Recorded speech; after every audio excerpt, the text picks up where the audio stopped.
Politique, l'entrevue n'a pas été concluante, loin s'en faut. François Bayrou a entamé ce lundi 1er septembre une série de consultations politiques, à une semaine du vote de confiance à l'Assemblée qui devrait sceller le sort de son gouvernement. Ceci tout en continuant à défendre sa méthode critiquée jusque dans sa coalition. Le Premier ministre a reçu pour cette première journée les dirigeants du Parti communiste, et le résultat n'est probablement pas celui qu'il espérait.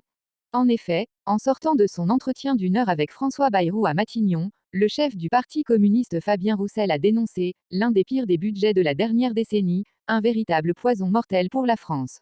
Avec son vote de confiance, François Bayrou a aussi semé le trouble chez les Républicains. C'est une honte, c'est un budget honteux car il demande encore une fois aux Français de mettre la main à la poche, a fustigé le patron du PCF, réaffirmant ne pas voter la confiance au Premier ministre. Il a dénoncé un projet de budget excessivement dur pour les plus faibles et réclamé un nouveau Premier ministre issu de la gauche. Nous ne voterons pas la confiance. Selon Fabien Roussel, le chef du gouvernement a mis en avant la gravité de la situation, l'état de la dette, comme si son gouvernement et tous les précédents depuis l'élection d'Emmanuel Macron en 2017 n'étaient pas responsables de la mauvaise gestion du pays et du creusement de la dette.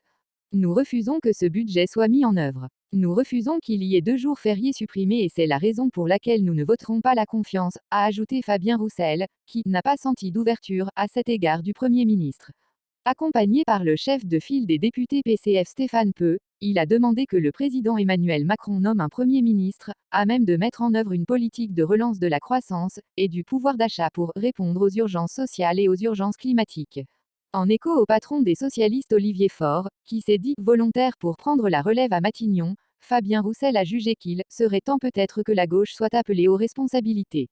Dans les jours à venir, il doit encore recevoir Place publique, le Rassemblement national, le MoDem, les Républicains, Renaissance et Horizon mardi 2 août. UDR et Lio le 3 septembre et enfin le PS et UDI le 4 septembre.